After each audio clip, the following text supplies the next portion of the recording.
Welcome. My name is Naaman Andry. I'm a family physician and an assistant professor in the Department of Family and Community Medicine at the University of Texas Health Science Center in San Antonio.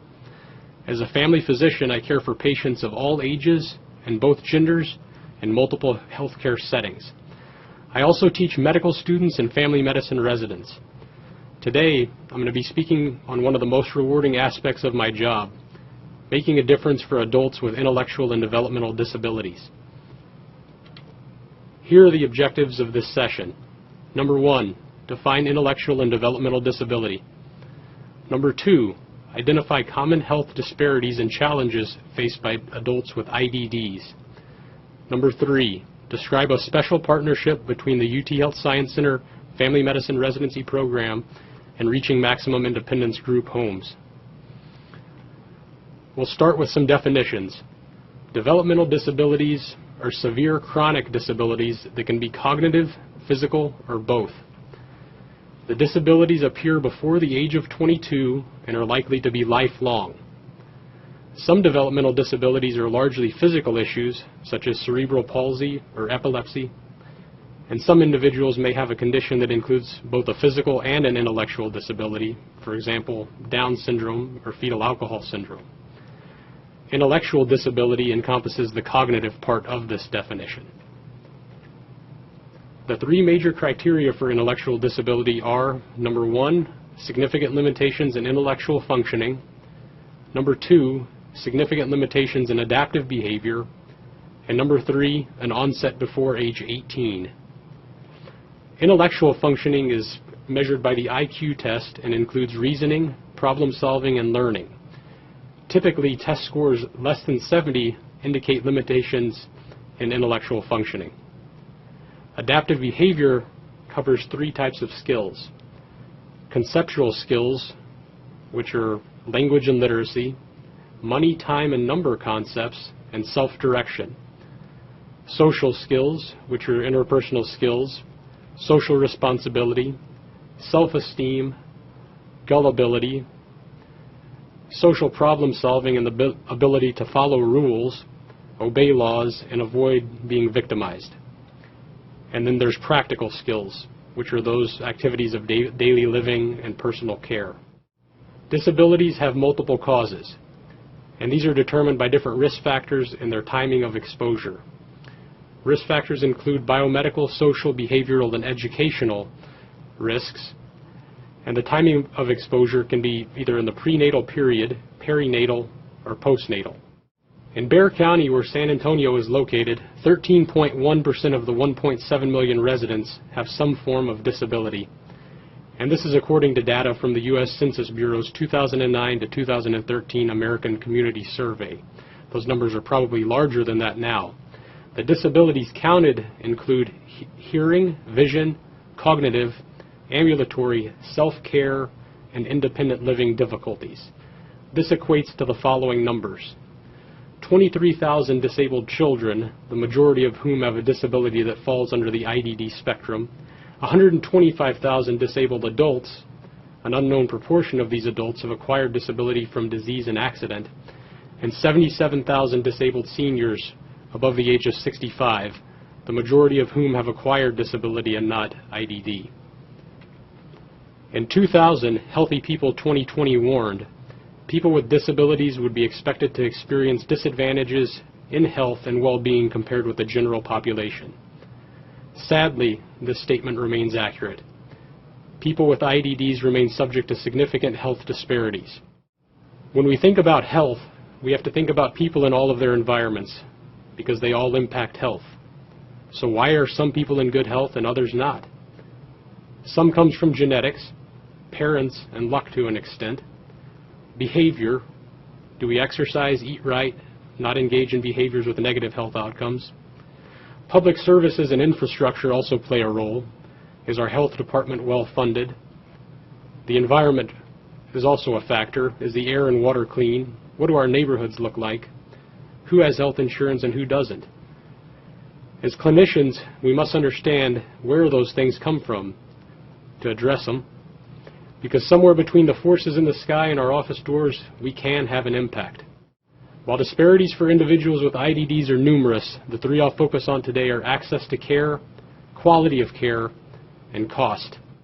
The CDC's Health United States 2012 report demonstrates repeatedly that individuals with disabilities, including those with acquired disabilities due to psychiatric disease or emotional disturbance, are less likely than non-disabled persons to access routine health services. This results in difficulty navigating the health care system, which is very complex. Public funding also limits this access. And to top it all off, there's a big deficiency of primary care providers. The World Health Organization 2011 report showed that individuals with disabilities were greater than 2 times as likely to report finding healthcare provider skills inadequate to meet their needs, 4 times more likely to report being treated badly. CDC's Health United States 2012 report showed lower rates of preventative screenings for disabled patients. For example, disabled women are less likely to receive cervical and breast cancer screening than non-disabled women. So as you can see, the quality of care is also lower for these individuals. And all of this comes at a higher cost. U.S. Census data show that 33% of disabled persons age 16 and older fall below 150% of the federal poverty level. This same subset of individuals is greater than 2 times as likely to not have a high school diploma or a GED as those with no disability. Children with IDDs may qualify for Medicaid, but are often covered by their parents' insurance. And adults with IDDs, many of them have public funding, which further limits their access to comprehensive care. Individuals with disability are 2 to 3 times more likely to delay receiving medical care due to cost, and they are less likely to fill prescription medications. These things lead to delayed diagnoses, delayed chronic disease management, and not surprisingly, an overutilization of expensive emergency services. So when you put all of these 3 elements together, limited access, lower quality, and higher cost, it's not surprising that these patients have poor overall health outcomes and status. Their primary diagnosis of intellectual and developmental disability means that it takes longer for providers to see and evaluate these types of patients. Communication difficulties make gathering an accurate history, performing appropriate physical exams and procedures, and implementing a treatment plan far more challenging. These patients' care is more complex and requires careful coordination. These patients also face major challenges when they transition their medical care from their childhood pediatricians to their adult medical sector around the ages of 18 to 21 years. Many of these patients obtain care from numerous specialists when they're children, and pediatricians and pediatric subspecialists do not care for these patients when they reach adulthood.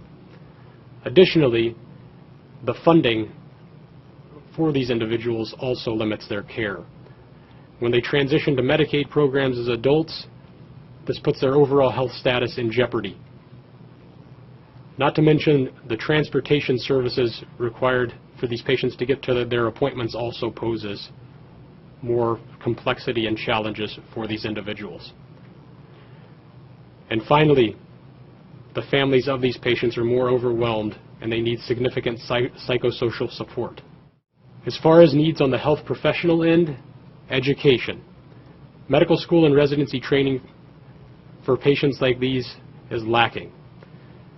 There have been horror stories of patients with IDDs being taken to providers and having the providers ask, "Is this patient going to bite me?"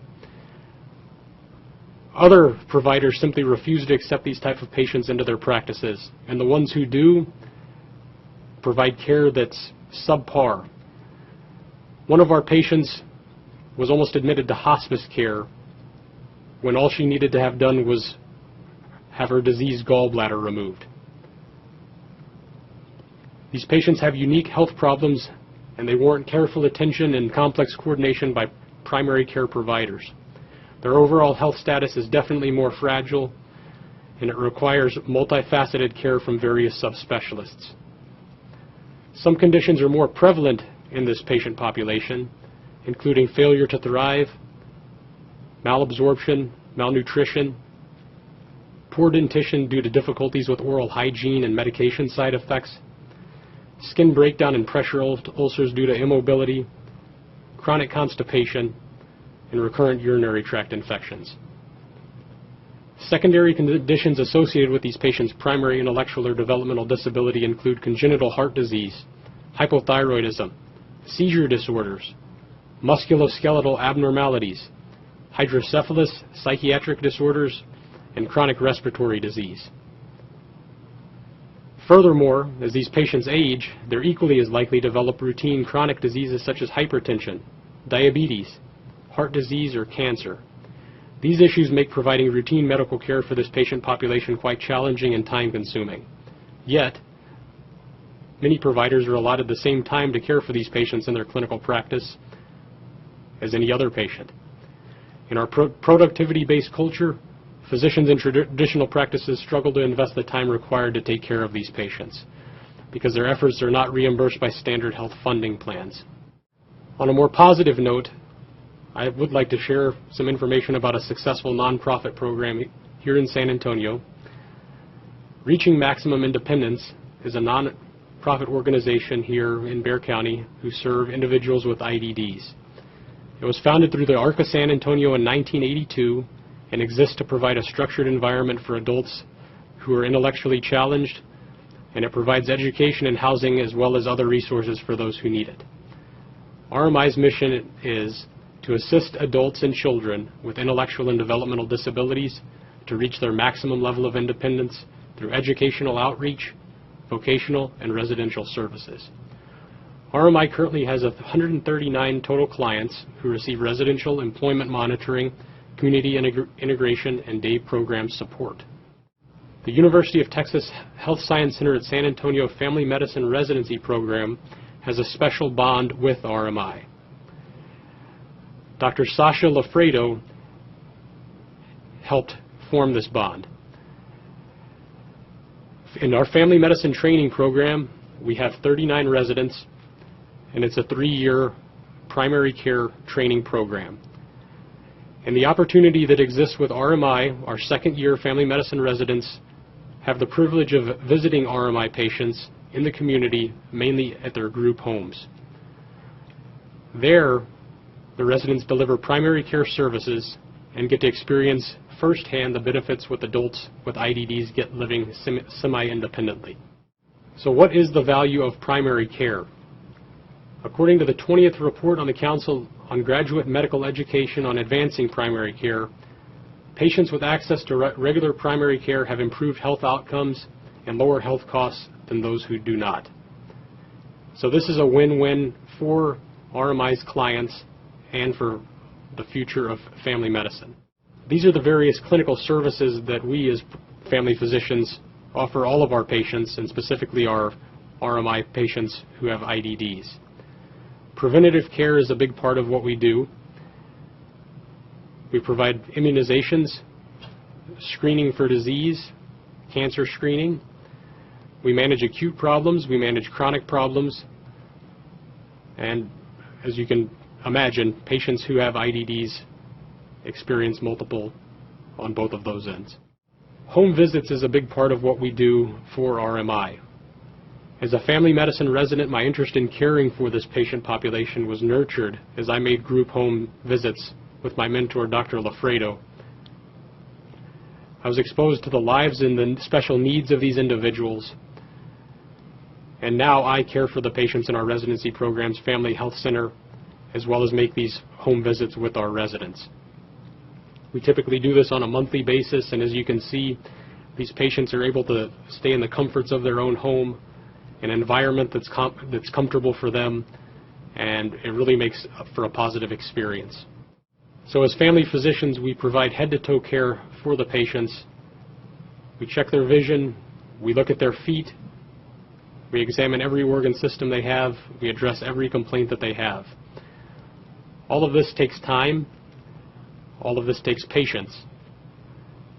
We make this happen in the confines of their homes, and it's easier for the patients.